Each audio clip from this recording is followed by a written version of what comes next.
ये चीज़ तो आप सभी को बहुत अच्छे से पता चल गई है कि R2 जो हो वो ट्रेडमार्क रजिस्टर करी जा चुकी है इंडिया के अंदर। एंड रिसेंटली आप लोगों को ये बाइक जो हो यूएसए की मार्केट के अंदर भी जो हो रजिस्टर होती हुई देखने को मिली होगी। बेसिकली मैंने आप लोगों के लिए ऊपर ऑलरेडी वीडियो बना दिया था, तो वो देख लेना। देखो यामाहा जो अपने नए इंजन के ऊपर जो हो काम जरूर कर रहा है, यानी कि 200 सीसी का आप लोगों को न्यू R2 देखने को मिलेगी। बट यहीं पर इसी के साथ साथ आप लोगों को MT-15 भी जो हो वो एक 200 सीसी के इंजन के साथ देखने को मिलने वाली है। मतलब एक इंजन रहेगा बट दो बाइक जो हो आपको देखने को मिलेगी। एंड ये बाइक सिर्फ और सिर्फ इंडिया के लिए नहीं बनाई जा रही, ये पूरे के पूरे वर्ल्ड वाइड, मतलब जहां यामाहा अपनी बाइक्स को सेल करता है ना, वो हर जगह के लिए, इंडोनेशिया के लिए, थाईलैंड के लिए, यूएसए के लिए, हर जगह जो है ये बाइक आपको बाइक मिलेगी। एंड मोस्टली यहाँ पर इस बाइक के चांसेस ये हैं कि ये बाइक जो हो इंडिया के अंदर ही मैन्युफैक्चर होकर के बाहर के देशों में जो हो एक्सपोर्ट करी जाएगी। सो कहीं ना कहीं इस बाइक की जो प्राइसिंग है वो भी काफ़ी हद तक कम रहने वाली है। R2 के बारे में तो आप लोगों ने सारी चीज़ें सुन ली होगी कि R2 जो हो आप लोगों को ट्रेडमार्क रजिस्टर करी जा चुकी है, नया इंजन जो हो उस बाइक में मिलेगा। एंड सेम इंजन के ऊपर आप लोगों को जो है एक नेकेड बाइक भी देखने को मिलने वाली है, जो एक बहुत ज़्यादा ज़बरदस्त ऑप्शन है। मतलब सेम 200 सीसी का इंजन बट आपको दो बाइक्स मिलेगी। एंड ये दोनों बाइक ना भाई लिटरली बता रहा हूँ एकदम तहलका मचा देगी इंडियन मार्केट के अंदर, किसी भी बाइक को जो हो नहीं बख्शने वाली, काफ़ी ज़्यादा टक्कर जो हो देगी। सबसे पहले लुक्स एंड डिज़ाइन के बारे में बात करते हैं, तो यहाँ पर आपको जो लुक्स एंड डिज़ाइन देखने को मिलेंगे ना, हो सकता है कि जो आप लोगों की MT-09 या जो MT-07 आती है ना, बिल्कुल लेटेस्ट जनरेशन, कुछ उस टाइप की जो है यहाँ पर आपको डिजाइनिंग देखने को मिले। बिकॉज यामाहा जो इस चीज़ में शुरू से आगे रहा है। मतलब R1 आती थी तो R6 का लुक जो है उससे सिमिलर था, R6 आती थी तो जो R3 की थी उसका लुक जो आपको सिमिलर मिलता था। सो सारी की सारी बाइक जो है ना वो एक ही लुक को जो वो कैरी फॉरवर्ड करती हैं। तो यहाँ पर हो सकता है कि MT-15 वही लुक फॉरवर्ड होता हुआ देखने को मिले जो इनकी सुपर बाइक्स का आता है। सो ये काफ़ी बढ़िया चीज़ है। सेकंड चीज़ के बारे में बात करते हैं इंजन की, यहाँ पर इंजन में क्या चेंज होगा। देखो मुझे आप लोगों को बताने की जरूरत नहीं है, ये चीज़ तो आपको भी बहुत अच्छे से पता है। एंड ऑब्वियसली मतलब कंफर्म है कि हाँ भाई बाइक जो हो आ रही हैं। इस बाइक के अंदर जो इंजन मिलेगा, यामाहा की जो MT-15 थी वो 155 सीसी के इंजन के साथ आती थी।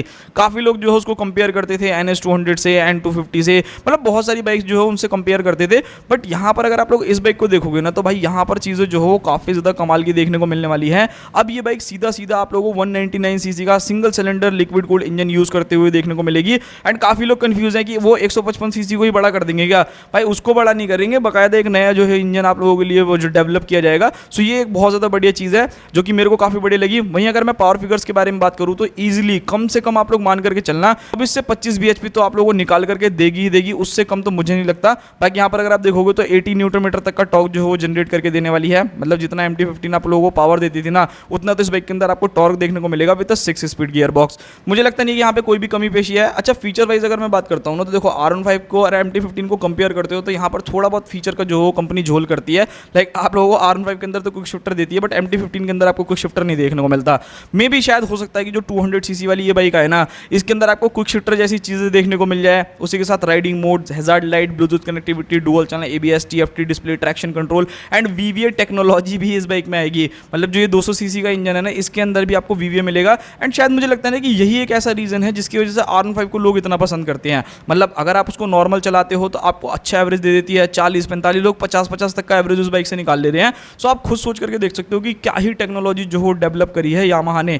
इस बाइक के अंदर भी आपको ये चीज़ देखने को मिलने वाली है। सो अगर आप लोगों को चाहिए कि नहीं भाई जब मैं क्रूज़ करूँ या फिर मैं जब लॉन्ग राइड पे जाऊँ तो वहाँ पर जो है इंजन थोड़ा सा मेरे को काफ़ी अच्छा माइलेज दे दे, एंड जब मैं भगाऊँ तो मेरे को वहाँ पर जो हो माइलेज कम भी मिलेगा, तो भी मुझे कोई दिक्कत नहीं है। सो ये काफ़ी बढ़िया चीज़ है। बाकी ऑल LED सेटअप आप लोगों को बाइक में मिलेगा, चाहे वो इंडिकेटर्स हो, टेल लाइट हो, हेडलाइट हो, सारी की सारी चीज़ें जो हो LED के साथ देखने को मिलेगी। सो ये भी एक मेरे को बहुत ज़्यादा बढ़िया चीज़ लगी। वहीं अगर मैं बात करता हूँ इस बाइक के कॉम्पिटिशन के बारे में ना, तो देखो भाई इस बार तो ये कॉम्पिटिशन बहुत ज़्यादा तगड़ा होने वाला है। मतलब अनएक्सपेक्टेड है कि क्या क्या चीज़ें होंगी क्या नहीं होंगी। कुछ टाइम का इंतजार करो, देखते हैं भाई क्या होता है क्या नहीं होता है। वहीं अगर मैं बात करता हूँ भाई इस बाइक के अंदर आने वाली बाकी सभी चीज़ों के बारे में, देखते हैं भाई क्या होता है क्या नहीं होता। बाकी अगर मैं इसके कॉम्पिटिशन के बारे में बात करूँ तो देखो इंडियन मार्केट के अंदर एक लेजेंड जो बहुत टाइम से चला रहा है NS200, स्टिल लोग MT-15 से अभी भी उसका कंपैरिजन करते हैं। तो जब भाई 200 सीसी में आएगी तब तो डेफिनेटली कंपैरिजन करेंगे ही करेंगे। सो वो एक चीज़ जो है यहाँ पे रहने वाली है। सेकंड चीज़ अगर आप लोग यहाँ पर देखोगे तो भाई जो आप लोगों की ड्यूक 200 आती है, उस बाइक से इस बाइक का कॉम्पिटिशन होने वाला है। N250 से हो गया, बहुत से लोग NS400 से भी करते हैं। सो वो एक सारी की सारी चीज़ें हैं जो कि देखनी पड़ेगी। मतलब बजाज भी भाई पीछे नहीं है, 400 सीसी की इतनी ज़्यादा वैल्यू फॉर मनी बाइक आप लोगों को देता है कि बंदा थोड़ा सा ना लालच में पड़ता है कि यार मेरे को पावर की तरफ जाना चाहिए या फिर मेरे को माइलेज की तरफ जाना चाहिए, बाकी सारी चीज़ों की तरफ जाना चाहिए। तो वो एक चीज़ यहाँ पर रहेगी। वहीं अगर मैं बात करता हूँ ब्रेकिंग, टायर एंड सस्पेंशन के बारे में, तो देखो यहाँ पर चीज़ें थोड़ी बहुत चेंज होंगी।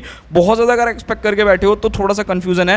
लाइक जैसे ड्यूक को अगर आप देखोगे तो उसके अंदर आपको 320 mm की डिस्क मिलती है, NS को देखोगे तो 300 mm की डिस्क मिलती है। सो अगर आप उनसे कंपेयर करके सोच रहे हो कि इस बाइक के अंदर भी आपको 300 mm की डिस्क मिलेगी, मिलेगी, तो वो थोड़ा सा कहीं ना कहीं कम है। ऐसा मैं क्यों कह रहा हूँ, अभी वाली अगर आप लोग देखोगे MT-15 तो उसके अंदर आपको 282 mm की डिस्क देखने को मिलती है। सो इस बाइक के अंदर आपको थोड़ी सी बड़ी डिस्क देखने को मिलेगी, 300 mm तक की कम ही चांसेस देखने को मिल रहे हैं। बिकॉज आप खुद सोचो कि MT-03 जो आती है उसके अंदर भाई आप लोगों को 300 mm की डिस्क नहीं मिल रही, ये तो उससे नीचे की बाइक है, तो यहाँ पर तो आपको थोड़ा सा जो हो कम ब्रेकिंग देखने को मिलेगा। इस बाइक के अंदर आपको सेम MT-15 वाली ब्रेकिंग देखने को मिल सकती है, मतलब 298 mm की फ्रंट में डिस्क एंड 220 mm की जो हो रियर डिस्क देखने को मिलेगी।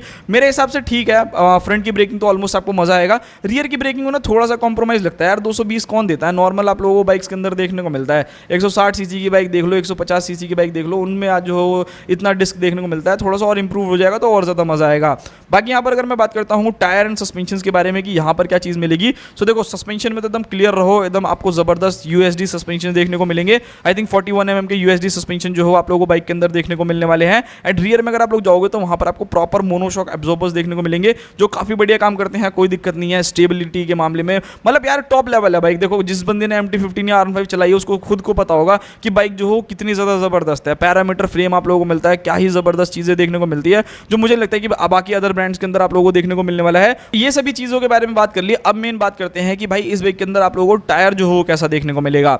MT-15 को अगर आप देखोगे तो उसमें 100 एंड 140 सेक्शन का जो हो सेटअप देखने को मिलता है, बट इस बाइक के अंदर जो आपको टायर सेटअप देखने को मिलेगा, मे बी यहाँ पर आपको फ्रंट के अंदर 110 सेक्शन का जो फ्रंट टायर मिले 70-70 इंचेस के साथ। एंड रियर में अगर आप लोग जाओगे तो 140-60-70 इंचेस तक के जो हो रियर में आप लोगों को टायर्स देखने को मिल सकते हैं। सो ये एक बहुत ज़्यादा ज़बरदस्त चीज़ है, जो मेरे को ऐसा लगता है, मतलब कोई दिक्कत या फिर कोई भी परेशानी जो हो आप लोगों को नहीं मिलेगी, तो ये काफ़ी बढ़िया चीज़ है। बाकी देखते हैं भाई कि क्या क्या चीज़ें जो हो यामाहा MT-02 के अंदर आप लोगों को देखने को मिलने वाली है। बाकी यहाँ पर अगर मैं बात करता हूँ प्राइसिंग के बारे में, लॉन्च डेट के बारे में, तो देखो भाई अगर आप लोगों को ऐसा लग रहा है कि भाई मैं अपनी तरफ से सारी चीज़ें बता रहा हूँ, तो ऐसा कुछ भी नहीं है। अगर आप लोगों ने इंटरव्यू देखा होगा या लॉन्च इवेंट देखा होगा, जब XSR 155 को इंडियन मार्केट के अंदर लॉन्च किया था ना, तो यामाहा के जो ऑफिशियल्स हैं उन्होंने पूरा का पूरा बोर्ड पे चला रखा था कि आप लोगों को 8-9 न्यू बाइक्स जो हो इंडियन मार्केट के अंदर देखने को मिलेगी, जिसमें से 1 या 2 बाइक्स जो उन्होंने लॉन्च कर दी, लाइक एक XSR शायद आ गई है, एंड एरोक्स जो हो वो EV के अंदर आप लोगों को देखने को मिलने वाली है। सो वो एक चीज़ जो है यहाँ पे रहेगी। एंड अभी भी इनकी 6-7 बाइक जो हो बची हुई हैं, जो आप लोगों को इंडियन मार्केट के अंदर देखने को मिलेगी। इनके पुराने जो आप लोगों को प्रोडक्ट्स मिलते हैं, जो 11-12 प्रोडक्ट्स आप लोगों को आते हैं, उनको भी जो हो कंपनी बहुत जल्द अपडेट करने वाली है, तो आप समझ सकते हो कि काफ़ी ज़्यादा बढ़िया चीज़ है।